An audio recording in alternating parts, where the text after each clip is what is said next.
switch gears to England-India series build-up, if that's okay. So I'm going to bring up the tour schedule. We're looking at Feb and March, four test matches, five T20s, and three ODIs.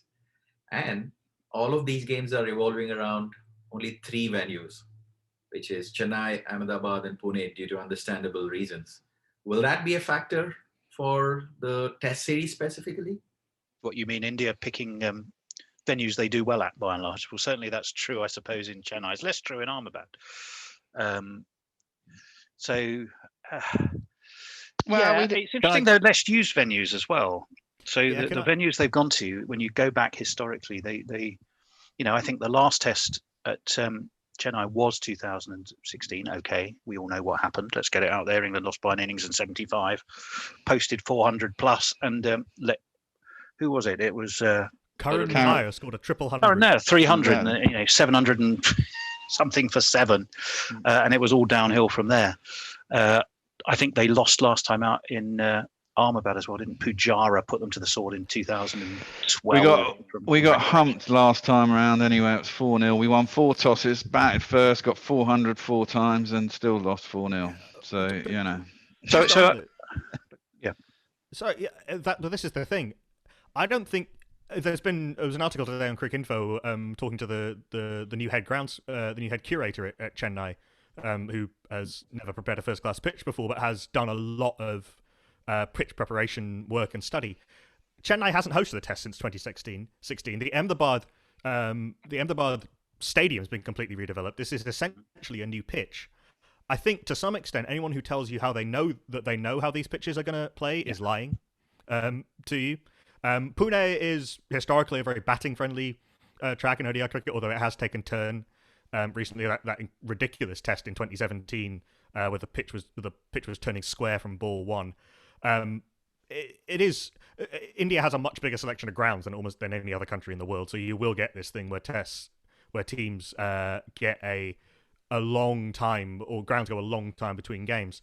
So it's a bit of an unknown quantity for both sides. I think what you probably will see is that because both teams have because of the balance in India's attack now, it's quite likely that given a choice, the pitches will be relatively well balanced. Okay. And what about the squads? It's a little bit weird with England approach, isn't it? First two test matches, a set of people, and then for the other two test matches, another set. For example, Josh Butler, imagine he's scoring a century and goes back home, and then Bairstow comes. Bairstow scores a century, goes back home. How does that work with all this? I think this is just we've talked about a lot. We talked about this a lot during the Sri Lanka series, and I think it is just the case that so many of these players have been so many bubbles for so long that a bit of leeway has to be given, and I think it was predetermined. And it does go against the grain. You keep your best side out there and winning, and but Folkes is a better keeper. And Butler will be aiming towards the T20 World Cup if that goes ahead. He's a white ball player as well, as vice captain in that. We have other keepers. I mean, they could bring back. Please don't do it. But they could bring back Bairstow as a keeper as well. I mean, he's gone home. He's coming back out later. And it's just a question that the pandemic situation requires that people are going to need rest. I mean, they rested Archer, didn't they, for Sri Lanka? We could have done with him out there. It turns out we didn't need him, but you want him in any side you play. And the interesting thing about the first test is Broad and Anderson doing so well in subcontinental conditions, and they're definitely going to play Jofra because they just need the change up. If you go in with three fast bowlers, what's the rest of your side? And therefore, it looks like either you probably have to. I mean, I would be tempted to bring Moeen back in, which is harsh on Dom Bess. But you want a left and a right arm spinners. So there's your five bowlers, which then means that Butler probably bats at 6. Interesting. I think it's an interesting selection. I think as well. Sorry, go ahead, Tony. I was going to say, I think as well. I would credit the ECB with actually taking a pretty enlightened attitude to players' welfare, players' mental health. I thought our friend old jazz hands Nirishan Dickwella was interesting, and his little comment to Johnny Bairstairs about he's not going for the first two tests because of the proximity to the IPL and all of these kind of things.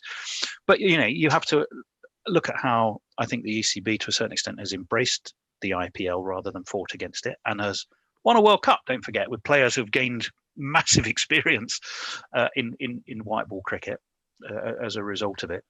I think you've got to think about players' time in bubbles, and a few of them, Jos Buttler being one of them, have been quite outspoken about how difficult it can be. The thought that if you have a bad day and you're out for naught, at home you could go away and in normal conditions you go away and have a round of golf, you go out for a cup of coffee somewhere. Now you've just got to sit in your hotel room and probably look at the pitch you made your naught on. So there is a weird claustrophobia, I'm sure, that must embrace players, and you've got to be able to take them in and out of that. So I think it like so many sports nowadays, it's a squad game. England have embraced that. I think they're quite enlightened, to be honest, in doing it. And I don't think it's going to necessarily massively weaken them at any point, because of that depth. Whoever you drop, you bring someone in equally capable. Okay, you might lose some punch power with Jos Buttler, but you bring in undoubtedly England's best wicketkeeper, who, by the way, has made a century and is more than a capable batsman in spinning conditions. I worry a little bit, perhaps, about Moeen Ali for a number of reasons. But again, I think there's other strength in depth. My big fear might be that all this talk around the wickets, and it might be an English thing. You could easily be suckered into thinking, "Oh, let's get the gang back together," and then on day 2 you think, "Oh Lord, what have we done?" when it suddenly changes character a bit and it's no longer seeming and is turning.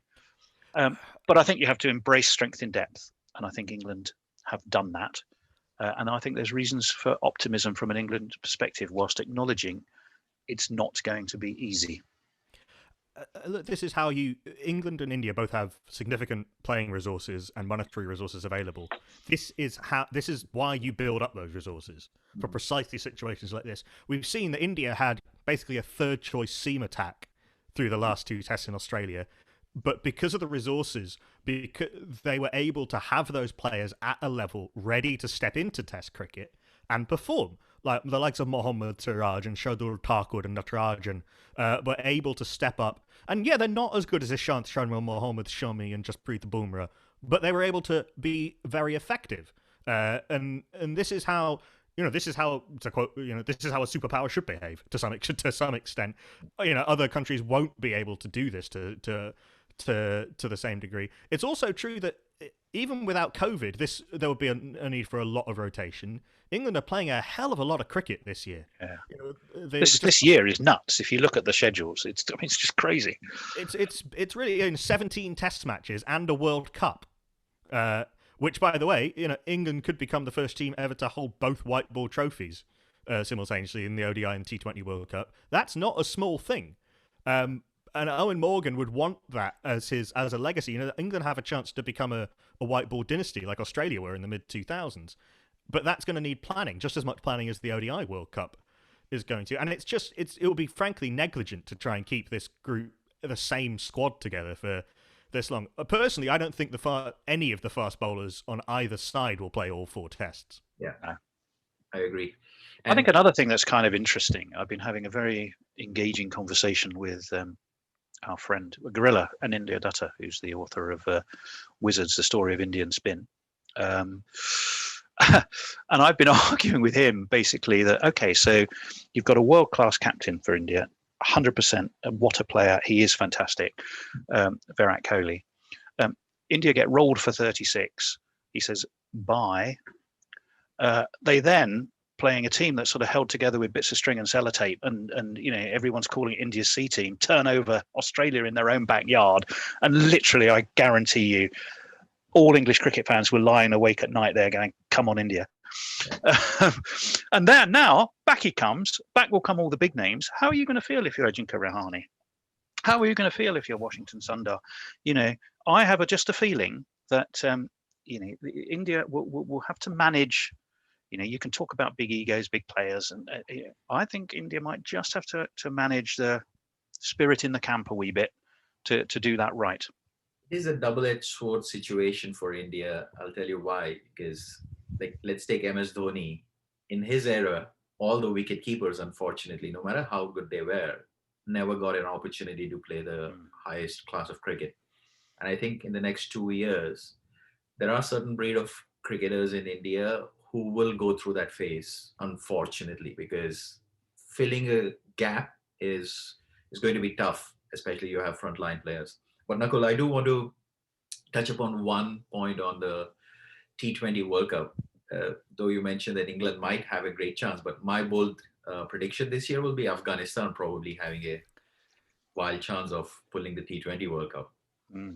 Look, Afghanistan will be a danger if they manage to select their best team, which is not a given how I went through a thing of trying to track all of the changes at sort of top brass level in Afghanistan, and essentially their headquarters has a revolving door fitted to it. It's pretty difficult to keep up with who's meant to be in charge, but certainly not many teams will want to come up against Rashid Khan, Mohammed Nabi, and Mujib on a pitch that's offering any sort of assistance to the spinner. Those three are all world class, and they've got some very exciting batters.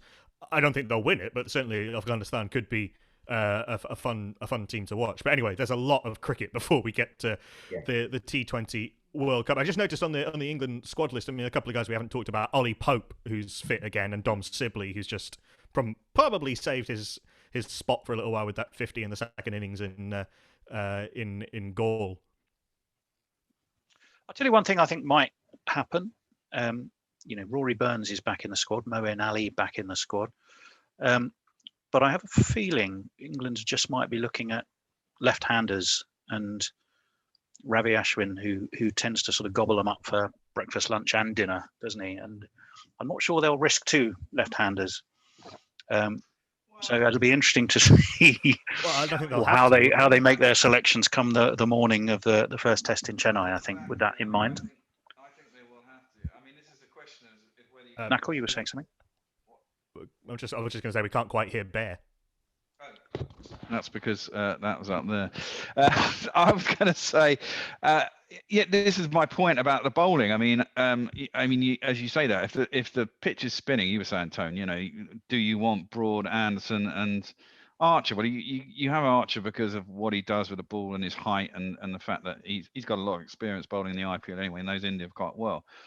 But then Broad and Anderson got an extraordinary amount of wickets for bugger all runs on exactly those sorts of pitches. And the trick with Stuart Broad is you just got to leave him out the first test, and then feed him on a bit of raw meat, and then he'll come roaring back for the second test, won't he? Well, the thing is, what we forget about. I mean, these two are the best two seam bowlers in the world. That's not, India have got Bumrah, etc., etc. These guys have got 1,200 test wickets between them in an inordinate amount of tests. They bowled everywhere in the world, and now they're taking wickets everywhere in the world in very challenging conditions. If they're not doing that, they're not going for runs. So there is an argument to have them in there. Which then, as I said, leaves you down with two spinners, and then it's harsh on Don Bess, but Leach and Bess. I mean, I was going ballistic on. I think it was day 2 or 3 of the second test. They, when you look against Indian spinners and their control of line length and flight, it's just leaps ahead. Leach is much better than Don Bess. Don Bess is very inconsistent, and as a spin bowler, you've got to be able to bowl dots, maidens, and then get wickets with the right balls. And they don't bowl enough dots and they don't bowl enough maidens. And in India, that's what crucified us last time when we lost 4-0. Our spin bowlers just couldn't keep run rates and those sorts of things down. And it's also what was our roots of our success in 2012, because you had Panesar and didn't you? And Panesar just put it on a spot, and so did Swan, and the pitch did the work. But if India can score 3.5 and over against our spinners, you're never creating any pressure. And I think with Leach and Bess, you'll get that. Moeen Ali offers you extra with the bat, hopefully. bats lower down the order, and I don't think it matters that he's left-handed. If him and Burns come in, you've only got 2 lefties in the top 7 or 8 anyway. Well, I think England might employ a bit of containment. You know, I know Nasser Hussain tried it, had 8-1 fields. He had was it Caddick and Giles Goffey, coming around the wicket and digging it in at at rib cages. But I don't think this England are very adaptable.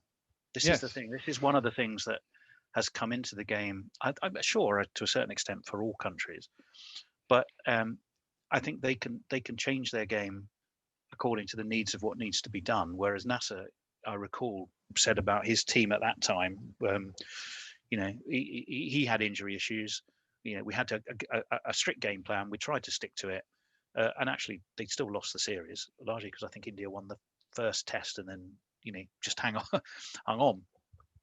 But I think this England team, can dial up or dial down different aspects of their game as the game dictates, because they have the extra experience in one-day cricket, but that then you apply to the test arena in terms of that adaptability.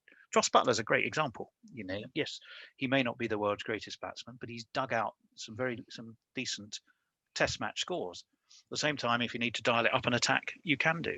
If you want Jofra to bowl containment, he can do that all day long for you.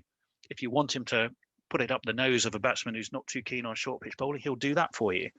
You know, so I think the adaptability to a shift game plan on the hoof is a particular strength of England at the moment, and boy, will they have the chance to show it, because they are up against a stiff challenge. And it's partly experience as well. You know, James Anderson, his average in Asia is now, I think, 28 or 29 now. This is what, his 4th, I think, tour of India. Stuart Broad and Anderson were actually quite good last time in 2016. The problem was that they were having to do it by themselves, a little bit like the 2017-18 Ashes, where it's very difficult if there's no pressure at the other end. You can just play out a bowler, and that's basically what Pujara did. And it's Pujara's game plan is block the good balls from the fast bowlers and then feast on spin. You know, he's a very fluent player against spin bowling, and his is a sort of extreme example of what India were able to do last time. And then the seamers get tired, and then you can score heavily off them. England's attack is a lot better. England's pace attack is a lot better than it was in 2016. Broad and Anderson are better bowlers than they were then, and they were pretty good then. Jofra Archer is a world-class bowler in the making, if he's not already. He's certainly very close. But Broad and Anderson, because of that experience, they can execute whatever plan you want them to execute. And there's 2 superbly good seam attacks on both sides. I mean, India have Mohammad Shami to come back in for the 3rd and 4th test, perhaps, or Umesh Yadav, who've both been very successful in India. I can't wait to see Jasprit Bumrah bowling in a test in India. I can't wait to see Bumrah and Archer bowling in the same test. I think that's a mouth-watering prospect. I also think Indians, you know, I mean, the old adage of England batsmen was they couldn't face spin, wasn't it? But I mean, with the advent of the IPL and so much of this franchise cricket going on in different parts of the world, and you know, you stop bowlers like Rashid Khan playing in every single tournament, and loads of leggies in the IPL and all this kind of things. A lot of these batsmen have faced a lot of turning balls on turning wickets and different and slow-paced wickets as well. So I think it's much less of a surprise to them when it happens, and they can cope with it a lot better. I mean, the way Joe Root played the sweep in Sri Lanka was, you know, if he does that in India, it's going to frustrate the hell out of those guys. Thing, right? You know, Ashwin and Kuldeep and Washington and Akshar in the bowling group, and Jadeja when he comes back in. You know, they're top of their priority list to some extent. Is, you know, how do we stop Joe Root scoring so heavily off the sweep? He's been out since that 2016 tour. You may have read this article in the Telegraph. Averages 300 with a sweep. He's only been out with it once, and he scores at well over a run a ball with it. It's absolutely remarkable, and he can sweep. You know, he can sweep pretty much anywhere from mid-wicket round to point, pretty much with the reverse sweep and the sweep. He's remarkable at it. Butler plays that shot very well. He comes down the track well. Ollie Pope is very light on his feet. Dan Lawrence, who I expect probably won't play in that first test, he's a very good player of spin. Bairstow, if you need him, is a very. He was told so by Dick Weller, wasn't he? He's a good player who spin this one, boys. I remember him saying Neurocean Dickwell has evidently been watching those net Essex result, live got streams. himself out twice cheaply in the second test. Neurocean Dickweller obviously watches his county cricket. He's been watching those Essex live streams. But what England are very good at is they don't just kind of prod from the crease and hope, like a lot of players do. There's players who, like Joe Root, if he can't sweep, gets right back on his stumps and cuts or pulls, or it means that he can score a single off a ball that most other players will be looking to defend, which just makes him that much harder to bowl to. So work out how Ashwin and Kuldeep and Washington and Akshar and Jadeja and Bharatharan, the bowling coach, work out how to stop Joe Root playing and scoring so heavily off the sweep, and then make him come up with something else.